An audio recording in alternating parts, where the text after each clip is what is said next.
La première, l'histoire continue. Bertrand N, Hélène Maquet. Bonne nouvelle dans le ciel économique de Charleroi. Ryanair va s'installer à l'aéroport de Gosselies. Good morning. You're very welcome on board this flight. Vous payez combien ? 3003, aller-retour. C'est intéressant, quand même, non ? Se réveiller un matin pluvieux, 2 heures plus tard être sur la plage pour moins cher que le prix d'un resto. Visiter toute l'Europe en partant de Charleroi, c'est ce qu'a permis l'arrivée de Ryanair au milieu des années 90. Une révolution low cost qui a changé le transport aérien et rendu accessible au plus grand nombre les voyages en avion. L'aéroport de Charleroi a aussi changé de statut et est devenu un aéroport dynamique qui génère des milliers d'emplois. Mais les prix cassés de Ryanair sont aussi le produit d'un modèle très controversé fait de subventions publiques et de moins-disant social. Histoire d'un mariage pour le meilleur et pour le pire, celui de Charleroi et de Ryanair. La première, L'histoire continue. Bonjour à toutes et à tous et bienvenue dans ce nouveau numéro de l'Histoire continue. Et on parle de Ryanair qui, peut-être plus qu'aucune autre compagnie aérienne, a l'art de faire parler d'elle. Vous avez peut-être vu, il y a quelques jours encore, dans l'actualité, Ryanair avait été condamné pour pratiques commerciales illicites. Vous savez, c'est le manque de transparence sur les surcoûts qu'on doit payer, notamment dans les bagages, en cabine, etc. Il y a aussi quelques semaines, Ryanair a puni quelque part la Belgique pour une taxe qu'elle juge stupide, c'est ce qu'elle dit, en annonçant une réduction de son activité et pas qu'un peu, près d'1 million de passagers en moins en 2026. Alors, Punition. Cette stratégie offensive de Ryanair, c'est une marque de fabrique. Pour son patron Michael O'Leary, c'est le plan depuis le début, faire parler de soi dans les médias, c'est une publicité gratuite. Dans ce numéro, on a donc voulu comprendre comment Ryanair avait réussi en quelques années à damer le pion aux grandes compagnies et devenir la plus grande compagnie aérienne d'Europe en atteignant le nombre record de 200 millions de passagers en une seule année. Et cette success story, elle est intimement liée à la Belgique et à Charleroi en particulier, qui est devenue en 2001 la première base continentale de Ryanair. Alors comment la région wallonne a réussi à attirer la compagnie irlandaise alors que d'autres aéroports régionaux tendaient les bras? Eh bien, c'est l'une des questions qu'on va aborder dans cette émission. Bien sûr, on s'intéressera aussi à l'autre face de la success story, les accusations récurrentes d'un modèle basé sur les subsides public, mais aussi d'un modèle social qui a ouvertement tenté de contourner les règles belges et de contourner surtout les syndicats. Chez Ryanair, les objectifs économiques recoupent les idées politiques de Michael O'Leary. On le voit par exemple encore nettement à travers la contestation des taxes qui visent le secteur aérien, décidée par le gouvernement fédéral et par la commune de Charleroi. Alors pour en parler avec nous, 2 invités. Cédric Loriot, bonjour. Bonjour. Vous êtes journaliste RTBF, ancien responsable éditorial à la rédaction de Charleroi et désormais vous faites partie du service économie de la RTBF. Avec nous également Bruno Borin, bonjour. Bonjour. Vous êtes secrétaire général du GRESEA, c'est le groupe de recherche pour une stratégie économique alternative. Et si on vous a invité, c'est parce que vous venez de défendre votre thèse à l'université de Mons qui s'appelle « Syndicaliste en ciel hostile », ça c'est le titre, avec un petit sous-titre, l'implantation d'une délégation syndicale chez Ryanair en Belgique. Alors Cédric Loriot, vous vous intéressez à Charleroi et vous vous intéressez à l'économie. Ryanair, c'est devenu l'incontournable de la région, un peu comme Péry des Halles et à Mons. C'est l'aéroport de Charleroi, mais on pourrait dire que c'est l'aéroport de Ryanair, évidemment. Comme vous l'avez dit en introduction, depuis 2001, Charleroi, c'est le hub européen principal, en tout cas en Europe de l'Ouest, pour la compagnie irlandaise. Évidemment, ça a été un mariage presque, je vais pas dire de raison, mais chacun y a trouvé son compte. La région avait besoin d'un énorme opérateur et d'un modèle économique pour développer son petit aérodrome et en faire un grand aéroport passager. Et Ryanair avait évidemment besoin de développer, son modèle low cost.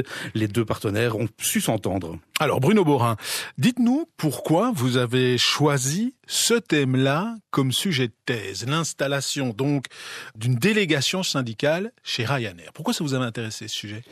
D'une part parce que c'est un des conflits sociaux, à mon sens, les plus remarquables qu'il y ait eu en Belgique, avec une rupture un peu avec la tradition de la concertation sociale et des relations professionnelles belges. Donc parce qu'on le verra, mais Ryanair n'aime pas trop les syndicats. Non. Ça doit le dire. Et deuxièmement parce que à partir de ce poste d'observation-là, ça m'a permis de regarder un peu l'évolution, les tendances justement de ces relations professionnelles en Belgique, avec des tendances à l'antisyndicalisme de plus en plus revendiquées chez Ryanair, mais aussi ailleurs, et aussi une tentative d'adaptation du syndicalisme à cette nouvelle réalité. Alors comment est-ce qu'on en est arrivé là ? Eh bien pour le comprendre, on se replonge dans nos archives. On est en 2001.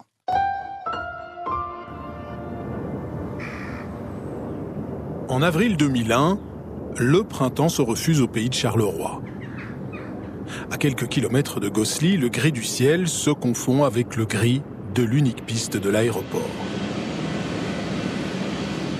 Sur le tarmac, résonne le vacarme lancinant de la turbine d'un avion qui s'apprête à décoller. Il y a le son des bagages à main qui roulent, l'odeur du kérosène brûlé et l'avion, un Boeing 737 bleu roi et jaune canari qui tranche dans le décor.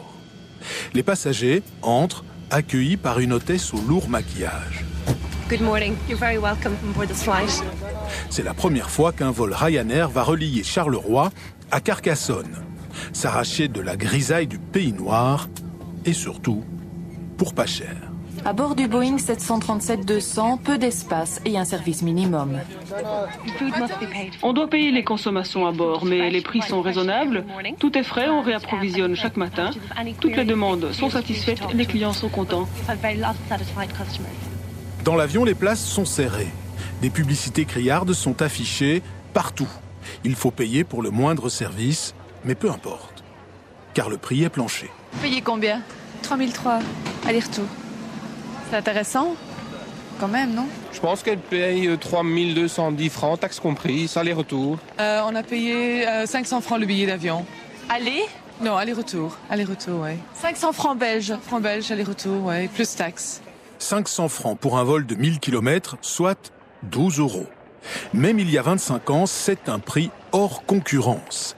Ryanair casse le marché et casse la concurrence. Le low-cost irlandais débarque sur le continent et c'est à Charleroi que ça se passe.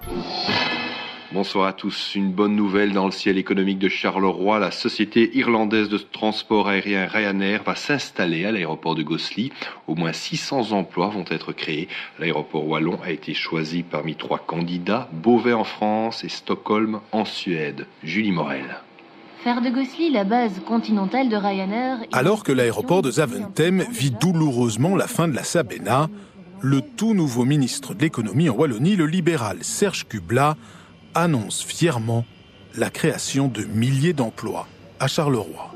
250 000 passagers ont transité par Charleroi en 2000. Ce chiffre devrait tripler, voire quadrupler. Entre 750 000 et 1 million, me dit-on.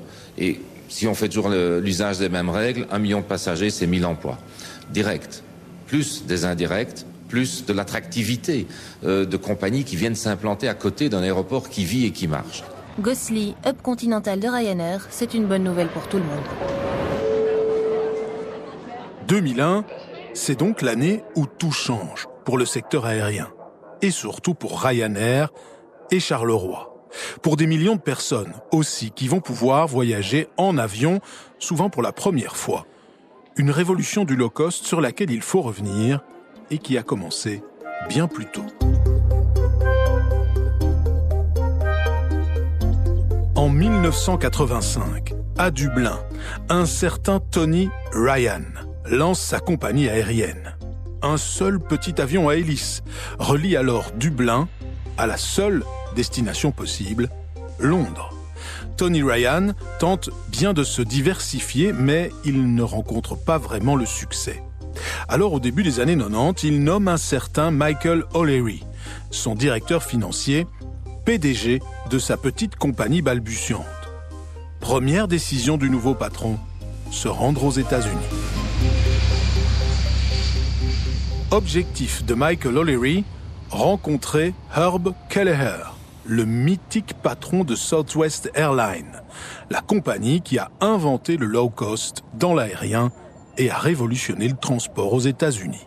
This is what we call our Quicket machine. It allows you to buy a ticket in about 30 seconds. Oh. We're Southwest Airlines, keeping fares low, spirits high for you. Là-bas, le jeune O'Leary est face à une révélation. Il dit « J'ai vu l'avenir » et il était à Dallas. La recette de Southwest Airlines, une chasse sans fin aux coûts. La compagnie n'utilise qu'un seul type d'avion, des 737. Elle relie des aéroports régionaux, moins chers. Elle optimise les rotations d'avions. Et à bord, rien n'est gratuit. Michael O'Leary prend note. De manière frénétique, tout l'inspire. Le modèle économique, mais aussi le style du patron, donc Herb Kelleher. Un provocateur ouvertement anti-syndical qui assume d'être impopulaire, car, dit-il, une seule chose compte, le prix. Michael O'Leary revient des États-Unis avec des étoiles dans les yeux. Il tient son modèle et il va l'appliquer à la lettre. Et même parfois mieux que Southwest. Les premiers Boeing 737 de Ryanair version Michael O'Leary se lancent depuis Dublin vers des aéroports régionaux avides de développement. D'abord au sein du Royaume-Uni et puis sur le continent. Dès 1997, Charleroi entre dans la danse. Les tarifs aériens atteignent le plancher. La libre concurrence voulue par l'Europe commence à jouer à fond. Illustration par l'exemple, depuis quelques jours, Ryanair, une compagnie irlandaise, propose le vol Charleroi-Dublin-Charleroi à un prix incroyable. Une nouvelle liaison quotidienne qui va donner du souffle à l'aéroport de Charleroi. Proche de Bruxelles, l'aéroport offre surtout des taxes moins élevées. Nous avions besoin d'un accès secondaire vers Bruxelles et Charleroi remplit parfaitement ce rôle. C'est accessible, le terminal est très fonctionnel, il y a un parking gratuit pour tout le monde. Nous pensons que cela va bien fonctionner vers Dublin et peut-être vers d'autres destinations dans le futur. La fin des années 90 s'écoule doucement. Ryanair continue son petit bonhomme de chemin. De plus en plus d'avions desservent de plus en plus d'aéroports régionaux. Pour un service aussi minimum que les prix. Mais avec les premiers succès viennent aussi les premières critiques, car les conditions sociales des travailleurs sont elles aussi low cost. Ryanair dénie aux travailleurs le droit d'être représentés par des syndicats. Ça veut dire qu'il n'y a pas du tout de représentation syndicale à Ryanair en Irlande ? C'est interdit par Ryanair et Ryanair ne reconnaît pas tout simplement les syndicats qui sont les représentants des travailleurs. Ryanair en Belgique n'occupe aucune personne, il sous-traite au personnel de l'aéroport de Charleroi. Ces personnes travaillent 40 heures semaine pour un salaire net de 31 000 francs, qui inclut des prestations de samedi, de dimanche et de nuit. À ces critiques syndicales, Michael O'Leary répond par le mépris et le rapport de force. Il ne lâche rien. Il reconnaîtra les syndicats quand les poules auront des dents, dit-il. Mais ce bras de fer social, qui s'entame d'abord timidement, n'empêche pas Ryanair de poursuivre son expansion. L'aéroport de Charleroi, lui, est sous le charme de la compagnie et avance ses raisons. La première, c'est que c'est créateur d'emplois. On estime que c'est 1000 emplois créés par 1000 passagers, par million de passagers. Et par conséquent, c'est très important. Si on y ajoute le fret, c'est donc une activité économique extrêmement importante. 2, un aéroport est un carrefour. Eh bien, il est toujours de tout temps prouvé qu'un lieu un croisement, un carrefour est un lieu de développement économique. C'est donc extrêmement important aussi. Et j'ajouterais aussi sur le plan culturel qu'un aéroport vous donne une vision sur le monde et une obligation aussi d'apprendre les langues. Et donc tout cet entraînement-là participe au développement social et économique d'une région comme celle de Charleroi. En cette fin de millénaire, les autorités de l'aéroport font donc le maximum pour attirer Ryanair à Charleroi. Et avec succès. En octobre 2001, le jour où le dernier vol de la Sabena s'est posé sur le tarmac de Zaventem, le ministre Serge Kubla signe officiellement le mariage de la région avec Ryanair et la dot de la mariée est généreuse. Le contrat entre BSCA et Ryanair, Que prévoit-il exactement, puisque c'est sur ça? Eh bien, ce contrat porte sur une durée de 15 ans. Il prévoit un somptueux cadeau à la mariée irlandaise, une enveloppe de 120 millions pour couvrir ses frais d'ouverture de ligne, de formation et d'hébergement des pilotes et du personnel de cabine. L'aéroport offre également des taxes avantageuses. C'est ainsi que Ryanair courtise les aéroports régionaux. Elle grappille tous les avantages possibles et jette son dévolu sur le plus offrant. C'est dans un contexte qui est celui-là. Théoriquement, ces conditions offertes par la région doivent profiter à toutes les compagnies qui souhaitent investir à Charleroi. Mais dans les faits, seul Ryanair en profite, suscitant le lancement d'une enquête de la Commission européenne pour aide illégale d'État. Serge Kubla, le ministre libéral de l'économie en Wallonie, réfute. On n'attire pas une compagnie low cost avec des conditions de grands aéroports internationaux. Ils cherchent toujours des aéroports où ça va très vite, 20 minutes maximum pour faire descendre et monter les passagers, un handling rapide, des taxes très basses et certains avantages. C'est comme ça dans l'ensemble de l'Europe. Nous ne sommes donc pas le mouton noir de la classe. Et pourtant, la Commission a une vision bien différente de celle de Serge Kubla et de Michael O'Leary. Elle conclut en 2004 qu'une partie de ces aides sont bien illégales. Michael O'Leary, furieux, menace une première fois de quitter Charleroi. Si tout cela échoue, et si notre seule alternative c'est d'augmenter nos coûts et donc nos tarifs, alors nous fermerons Charleroi, au moins temporairement, pour une courte période, pendant que nous ferons appel de cette décision négative. Des menaces qui vont devenir une habitude, en particulier lors de grèves liées au statut social irlandais des travailleurs de Ryanair. Sur ce point, Michael O'Leary finira par céder du terrain.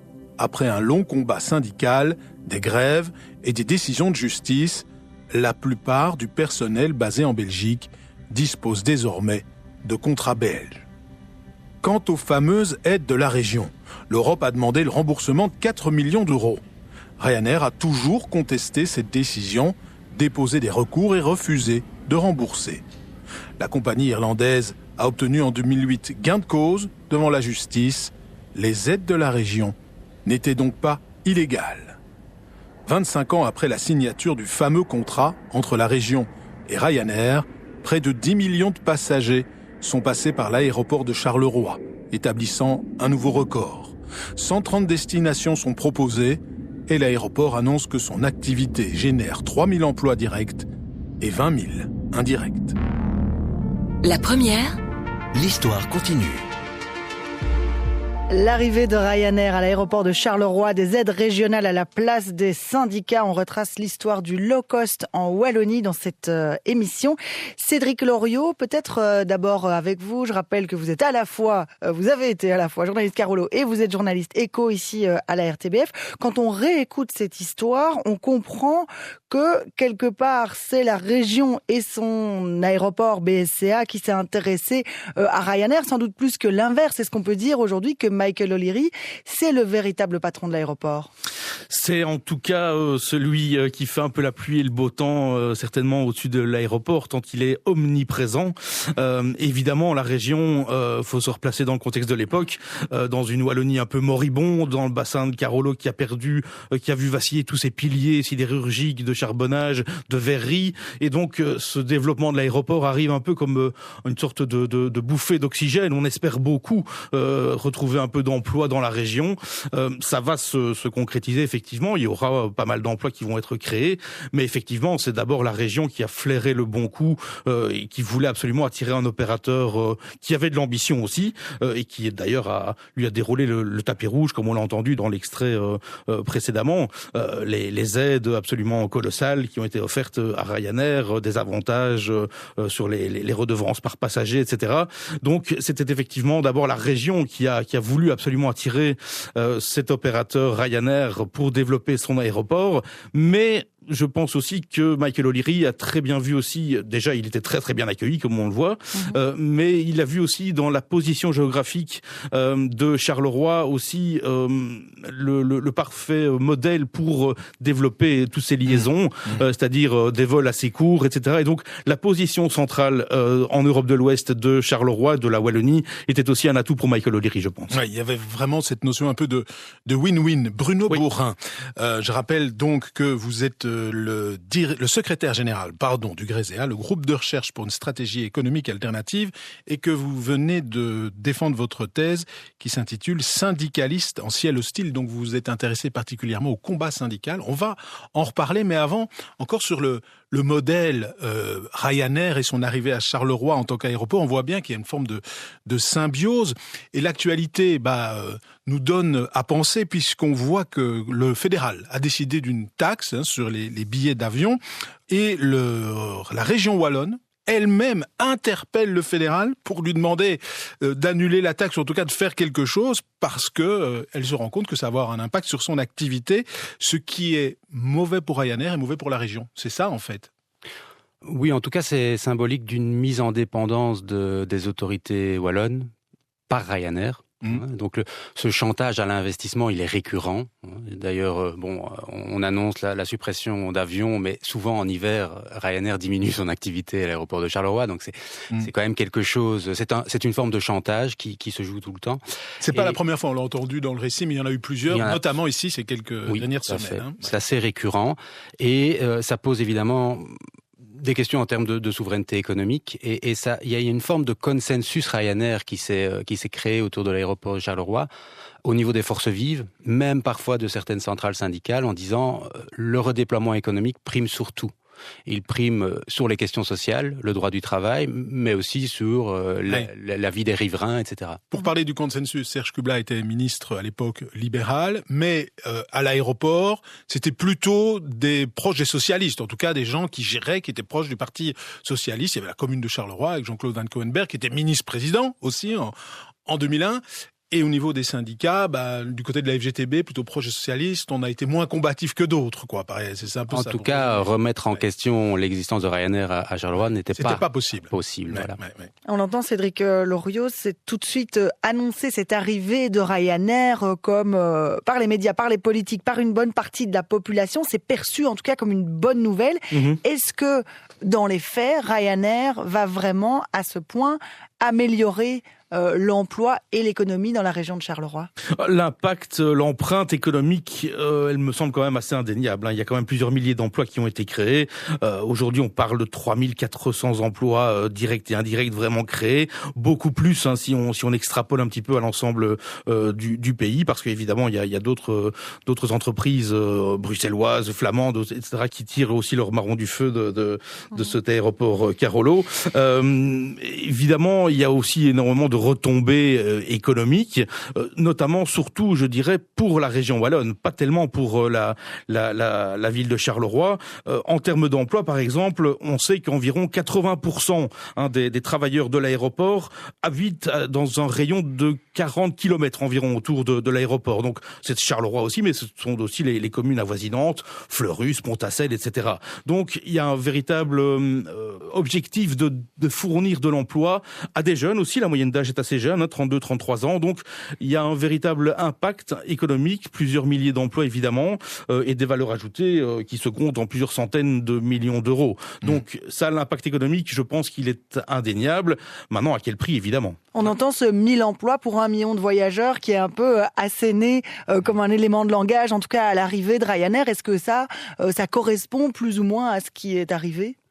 Non, parce que en 2009, par exemple, on était à 2 millions de passagers. 2018, 8 millions. Aujourd'hui, on a franchi la barre, après la période Covid, évidemment, on a franchi la barre des 10 millions de passagers.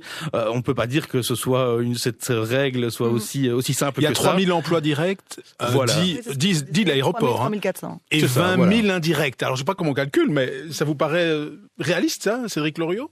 Ça pourrait, alors, faudrait vraiment faire un détail bien plus précis que cela. On ne peut que les croire, hein, quand on regarde un petit peu leur demande de renouvellement de permis unique qu'ils ont obtenu l'année dernière. C'est effectivement les chiffres qu'ils avancent. Maintenant, bon, c'est vrai que ça génère énormément d'activités autour de l'aéroport, des entreprises qui fournissent, qui font de la maintenance, etc. Donc, ce chiffre, on ne peut pas le confirmer comme ça. On le voit. Il faudrait un petit peu prendre le temps, certainement, de détailler poste par poste un petit peu ce que l'aéroport génère comme emploi. Allez, Bruno Borin, là-dessus, sur l'impact de l'aéroport en termes d'emploi, on suppose que malgré les difficultés, là on parle plutôt des syndicats et notamment des conditions de travail, ça a été un argument important. Attention, on crée... c'est un levier de développement. Regardez Zaventem, comment ça pèse dans l'économie flamande. Les Wallons peuvent bien avoir ça aussi à Charleroi. Il y avait ce côté-là quand même dans les arguments aussi. C'est une bonne part de la stratégie de redéploiement économique post-sidérurgie et métallurgie de la Wallonie, c'est de parier sur ces deux aéroports, Liège pour le fret et Charleroi pour le passager, avec une stratégie mono-opérateur, FedEx à Liège et Ryanair à Charleroi. Ouais. Ils aimeraient bien étendre, mais ils n'y arrivent pas vraiment, dans les faits. Non, je pense qu'il y a une tentative, en effet, de diversifier, mais Ryanair, c'est toujours à peu près 85% des vols au départ de Charleroi.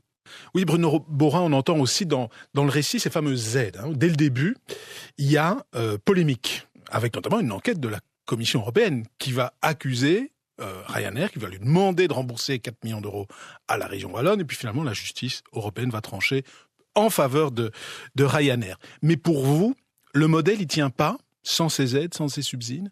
Le modèle low cost tel que pratiqué chez Ryanair dépend de deux grandes sources de profit. D'une part, la captation d'argent public, et partout en Europe, à Charleroi spécifiquement. Donc ça, c'est une première chose. Deuxième chose, il tient aussi sur une précarisation du travail et un transfert des coûts, en fait. C'est pas du low cost, c'est du transfer cost, c'est-à-dire qu'on se rend compte que les travailleurs et les passagers payent beaucoup de choses, in fine. Oui, d'ailleurs, on paye peut-être parfois son vol 30 €, mais on va payer 20 ou 30 de surcoût, quoi.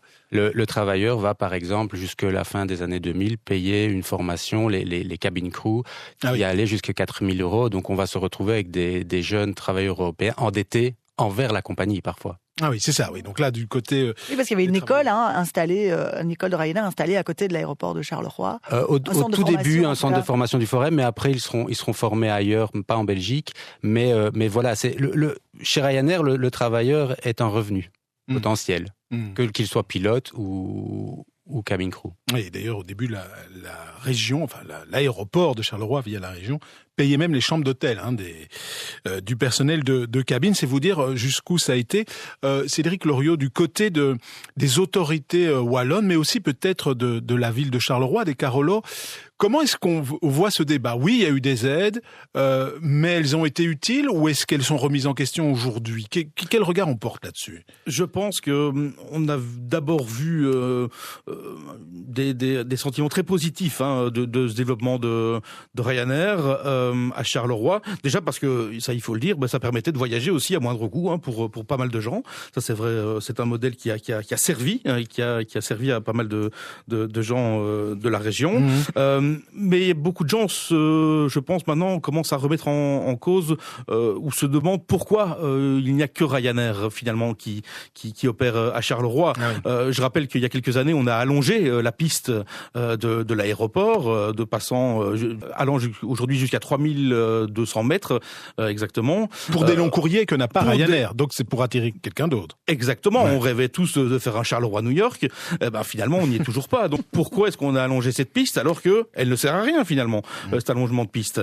Je rappelle aujourd'hui, comme le disait Bruno Borin, j'ai fait un petit calcul, juste pour... j'ai pris une date au hasard, j'ai pris le 5 février 2026, 80 vols au départ depuis Charleroi, 71 sont opérés par Ryanair, donc ça montre encore la dépendance.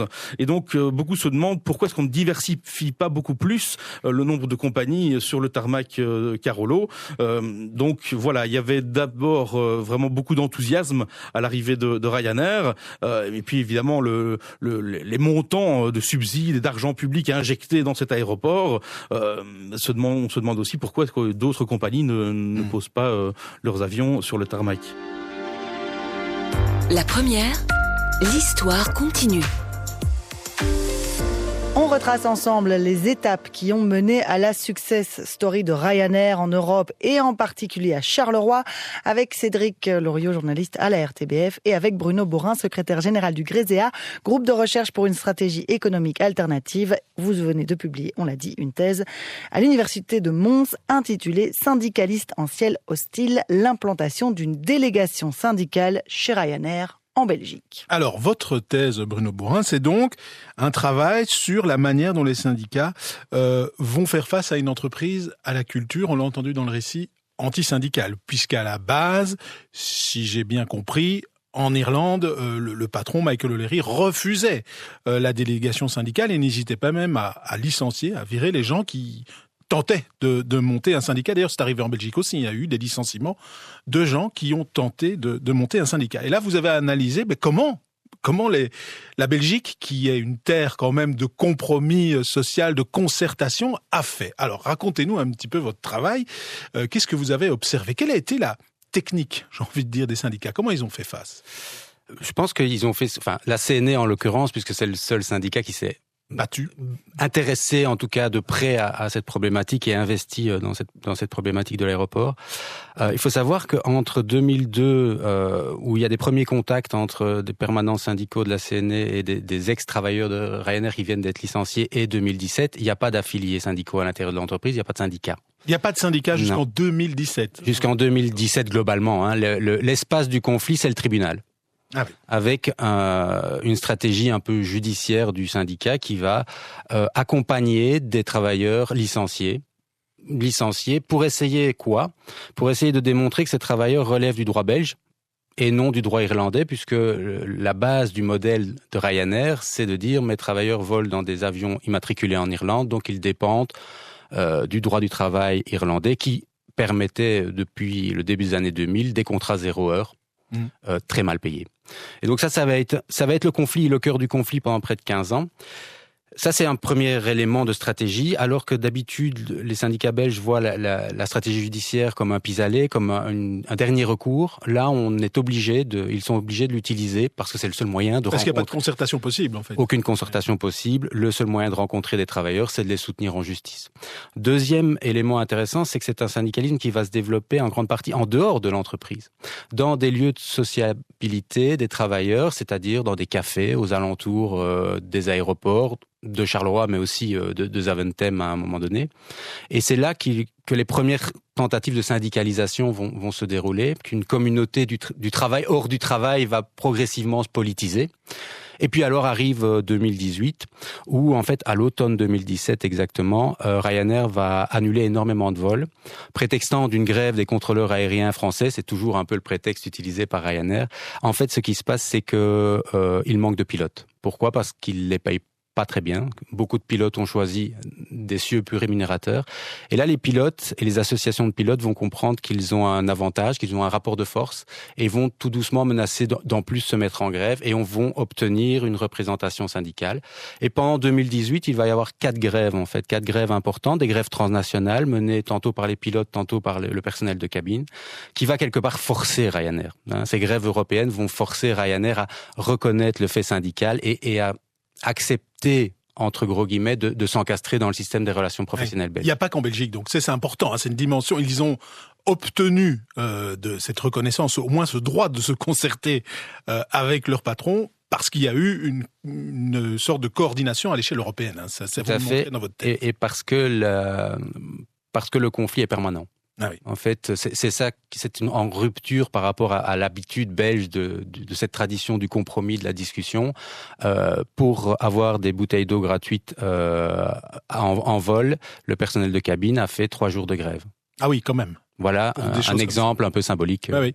Cédric Loriot, là-dessus, sur Charleroi, qui a une longue tradition de lutte syndicale, de concertation aussi, mais de lutte en particulier dans le secteur du charbon, dans le secteur de la sidérurgie. Comment est-ce que on voit cette affaire-là, et notamment cette culture anti-syndicale se développer à l'aéroport de Charleroi? C'est surtout la CNE qui, on l'a entendu, est montée au front parce que la FGTB était plus proche des autorités de l'aéroport. socialiste. Tout à fait. Oui. Et puis il faut rappeler aussi que les mouvements sociaux de grève dont parle Bruno Borin touchaient aussi le personnel de cabine et les pilotes. Et ça, ce n'était pas forcément des gens qui venaient de la région de Charleroi. Les personnes qui travaillent à l'aéroport de Charleroi ne travaillent pas dans les avions. Elles travaillent au sol, dans les commerces, dans le duty free, etc. Donc il y a ce rapport un petit peu de, oui, on voit la grève des pilotes, des hôtesses et des stewards, etc.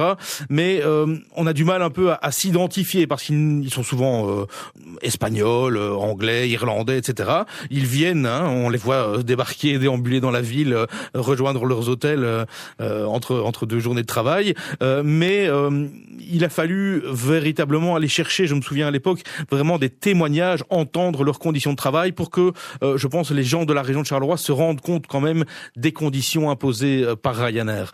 Et c'est ça aussi, je pense, qui a créé une sorte de solidarité à l'époque et où les syndicats belges sont aussi véritablement montés au créneau pour défendre ce personnel de cabine ou ces pilotes. Ce qui est assez intéressant aussi, c'est que ces conflits, ils donnent pas toujours une bonne image de Ryanair, mais en même temps, Michael O'Leary, j'ai envie de dire, il l'assume. C'est pas grave.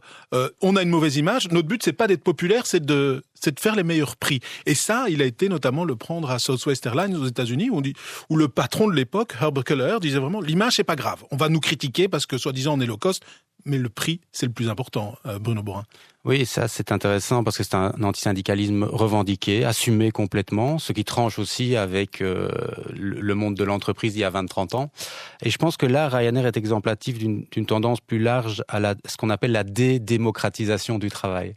Ryanair est certes un cas extrême, mais il est aussi révélateur d'une tendance plus large au retour d'une forme de despotisme assumé du chef d'entreprise, du propriétaire de l'entreprise. Et donc, je pense que là, c'est quelque chose... Ryanair est un laboratoire de ça.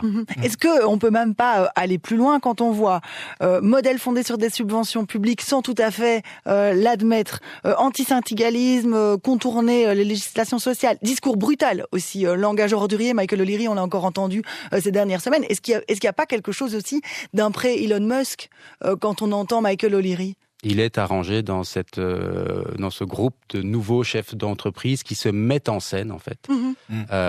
Qui se mettent en scène et qui assument une image brutale. Et brutale et répressive, en fait. Et maintenant, Cédric Loriot, comment ça se passe au niveau social chez Ryanair ? On a entendu Bruno Borin nous dire qu'il y avait eu des décisions de justice, que le rapport de force avait quand même un peu changé chez Ryanair par rapport au début. On est quand même toujours dans le conflit permanent ou pas, Cédric Loriot ? Il y a eu de nouvelles tensions avec notamment les grèves des agents de sécurité qui ont énormément pénalisé l'aéroport ces derniers mois. La grande crainte évidemment ici, c'est évidemment la dernière menace avec les taxes, aussi bien la taxe fédérale que la taxe communale de la ville de Charleroi. Ouais. Ça pourrait vraiment porter un gros préjudice à l'aéroport. On parle d'un bon millier d'emplois qui pourraient être supprimés, près de 100 millions de retombées économiques qui disparaîtraient. Donc là, c'est véritablement une crainte. Pour rebondir sur ce que Bruno Borin disait aussi, je pense que Michael O'Leary, bien sûr, il est en position de force, bien sûr, il joue son jeu, il fait du bluff, etc. Maintenant, je pense que ce ne sera pas facile pour lui de faire une croix sur Charleroi, même s'il retire que 5 avions au départ, et si un jour il envisage de quitter Charleroi, ce ne sera pas si facile que cela de retrouver une base aussi accueillante que les Charleroi. On l'entend redire les mêmes choses, je vais supprimer 1 million de sièges, et puis il refait une conférence de presse pour redire je vais supprimer 1 million de sièges, mais en fait il ne se passe rien. C'est beaucoup de langage, et puis après il faut voir. Oui, parce qu'il sait l'importance que représente Charleroi pour sa compagnie, et on voit pas très bien, à part à Lille, on voit pas très bien où il pourrait installer 17 ou 18 avions.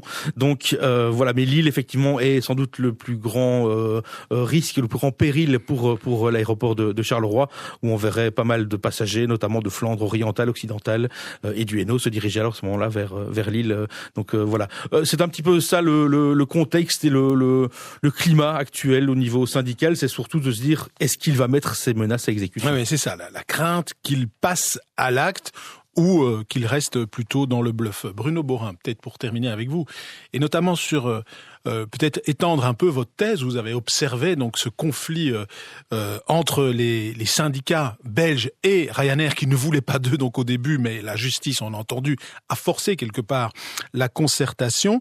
Vous tirez comme conclusion que malgré ce milieu hostile, comme vous l'appelez, le syndicalisme peut exister, mais il doit se réinventer, il doit fonctionner de manière différente, quoi.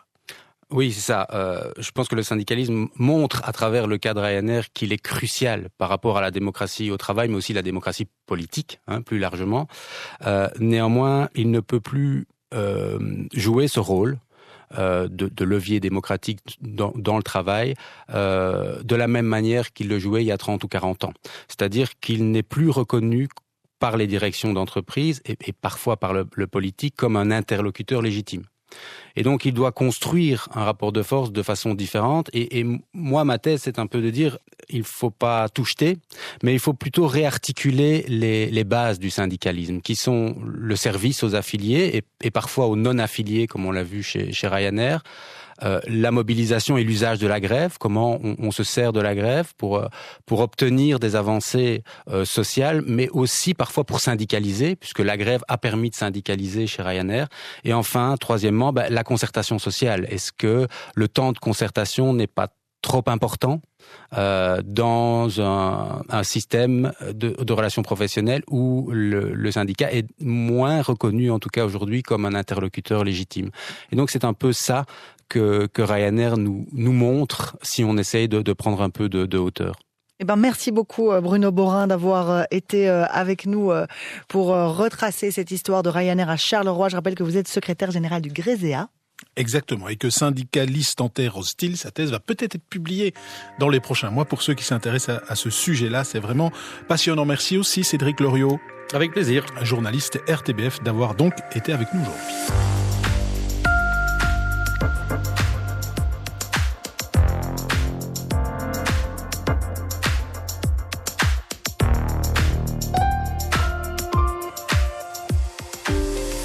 Raconter le passé pour éclairer le présent, c'est ce qu'on fait dans l'Histoire continue. Une émission réalisée par Julien Demeuse, préparée et coordonnée par Émilie Malice.